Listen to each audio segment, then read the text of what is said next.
तो अगर तुमने इस वीडियो पे क्लिक करा है तो तुम गारंटी 95% मार्क को स्कोर करोगे। हाँ, डेफिनेटली स्कोर करोगे, क्योंकि आज के इस वीडियो में ये मैटर नहीं करेगा कि तुम लोग कहाँ पर स्टैंड करते हो। ये मैटर नहीं करेगा कि तुम लोगों ने कितनी स्टडी कर रखी है, कितना पढ़ा हुआ, कुछ मैटर नहीं करने वाला। मैटर ये करेगा कि तुम लोग आज से किस तरीके से शुरुआत करोगे, कहाँ से शुरुआत करनी है, किस तरीके से शुरुआत करनी है। 1 नवंबर आ चुकी है।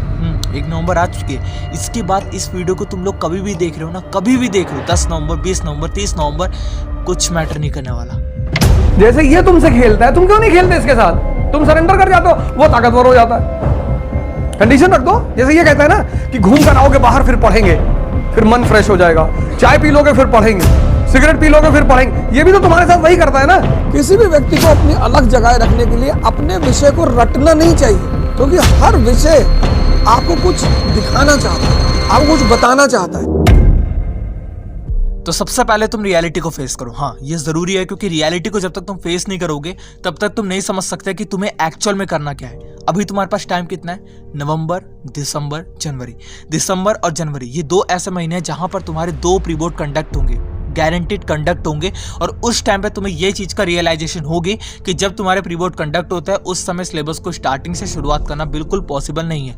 अभी बहुत सारे ऐसे बच्चे जिनका बहुत ही कम सिलेबस कंप्लीट हो रखा है। तो मैं आप लोग को अभी से अवेयर कर रहा हूं। मेरी सबसे पहली टिप है कि नवंबर महीने के अंदर, ये जो महीना तुम्हारा चल रहा, प्लीज 1 नवंबर अभी चालू नहीं हुआ है, 1 नवंबर की रात को डालो। लेकिन अगर तुम इस वीडियो को 2 नवंबर, 3 नवंबर, 5 नवंबर कभी भी देख रहे हो, इस चीज का ध्यान दो कि इस महीने के अंदर तुम्हें 60 to 70% सिलेबस को कंप्लीट कर देना है। कंप्लीट का मतलब पूरी पक्की तरीके से कंप्लीट। अब आधा पौना जो आपका कंप्लीट था वो वाला नहीं, पूरी पक्की तरीके से देखो कि तुम्हें इस महीने के अंदर 60 to 70% सिलेबस तुम्हारा कंप्लीट हो जाना चाहिए। अगर 10 चैप्टर हैं तो 7 चैप्टर, 6 चैप्टर तुम्हारे कंप्लीट होने चाहिए, क्योंकि जो प्री बोर्ड कंडक्ट होगा ना उस टाइम पे 2-3 चैप्टर को कंप्लीट करना आसान है।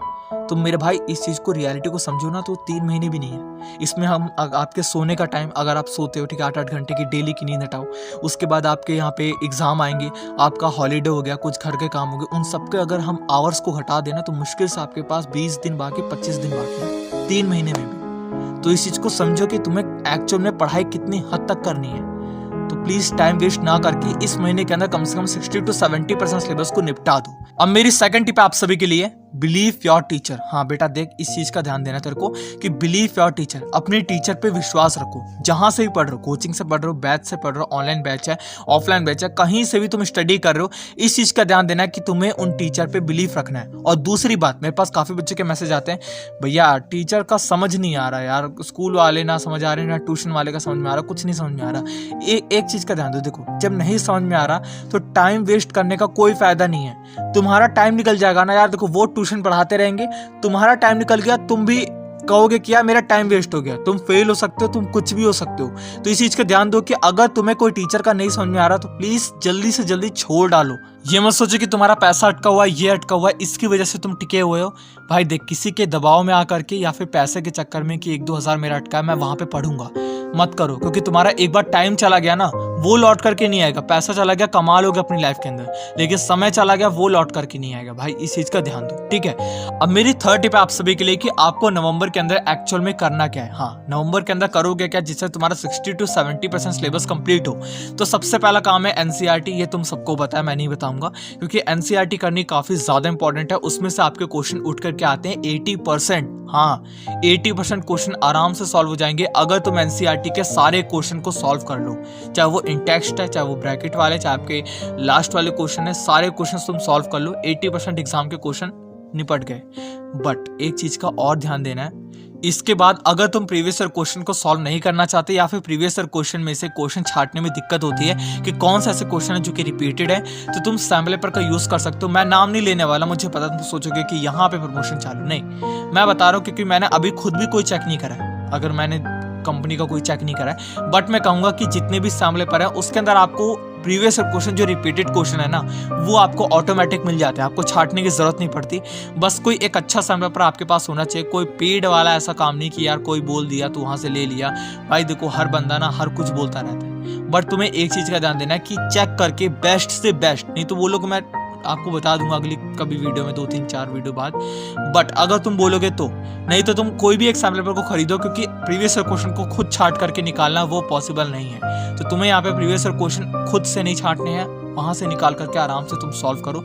तुम्हारे लिए 95% तक क्वेश्चन आराम से एग्जाम के अंदर सॉल्व। अब चौथी टिप आप सभी की कि आपको डेली बेसिस पे अपने टाइम को कैलकुलेट करना है। हाँ, ये करना जरूरी है, क्योंकि देखो आपका आज का दिन बीता, अब आज के दिन के अंदर आपने कितने सिलेबस को कंप्लीट करा, अगर इसका कोई जोड़ घटाव नहीं होगा तो आप तो एक दिन के अंदर एक टॉपिक कंप्लीट करे, 2 टॉपिक कंप्लीट करे, कोई पता ही नहीं है। तो आपको डेली बेसिस पे अपने टाइम को कैलकुलेट करना है कि आज मेरा पूरा दिन बीता, अब मेरे को देखना है कि मैंने सिलेबस को भी एक्चुअल में कितना कंप्लीट करा।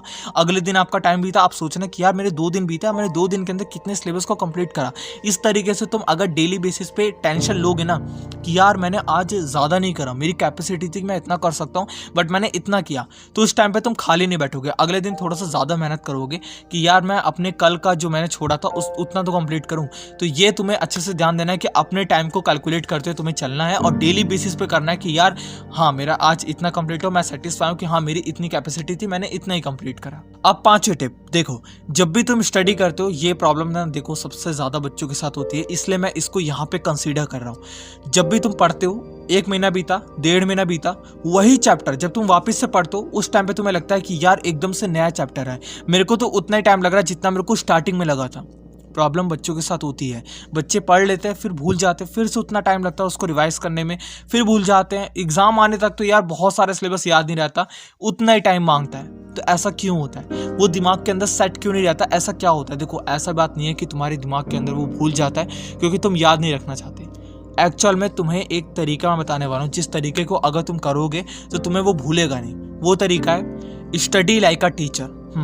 आपको पढ़ाई करनी है स्टूडेंट के हिसाब से नहीं, एक टीचर के हिसाब से, क्योंकि एक टीचर जो है वो किस तरीके से स्टडी करता है इस चीज़ को अगर तुम समझ लो तो तुम्हें कोई फेल नहीं कर सकता। जैसे अभी एग्ज़ाम आए थे पिछले साल वाले बच्चों के, उनको मैंने जब इंग्लिश पढ़ाई थी, मैंने जब उनको यहाँ पे हिंदी के लेक्चर्स दिए थे जो कि ग्रामर के थे, कुछ मैंने समझा रखा था, तो मैंने उनको समझाने से पहले खुद पढ़ा था। मेरे को पता था कैसे पढ़ना है, लेकिन मैंने एक टीचर के पॉइंट ऑफ व्यू से पढ़ा था कि मेरे को किस तरीके से बच्चों को समझाना है कि उनके दिमाग के अंदर सेट हो जाए। और जब मैंने उस तरीके से पढ़ना स्टार्ट किया था तो मेरे को बहुत सारी चीज़ें ना रियलाइज़ हुई डीप में। और ये चीज़ अगर तुम स्टार्ट कर दो ना तो डेफिनेटली कह रहा हूँ तुम्हें भी कोई टॉपिक कभी नहीं भूलेगा, क्योंकि जब तुम एक टीचर के पॉइंट ऑफ व्यू से पढ़ोगे तो तुम उसी टॉपिक को डीप में पढ़ोगे। एक स्टूडेंट के पॉइंट ऑफ व्यू से पढ़ोगे तो तुम्हें ये रहेगा कि हाँ यार वो समझा रहा है, मैं समझ रहा हूँ। लेकिन जब तुम ये सोचोगे कि मुझे समझाना भी किसी को, तुम किसी को प्रेडिक्ट करके समझाने की कोशिश कर रहे हो, उस तरीके से अगर तुम पढ़ोगे ना डेफिनेटली है कभी भी नहीं भूलेगा, क्योंकि तुम उसी कॉन्सेप्ट को एक अलग पॉइंट ऑफ व्यू से पढ़ रहे हो जो कि डीप वाला है। स्टूडेंट के पॉइंट ऑफ व्यू में सिर्फ ऊपर ऊपर से पढ़ते हैं, लेकिन एक टीचर के पॉइंट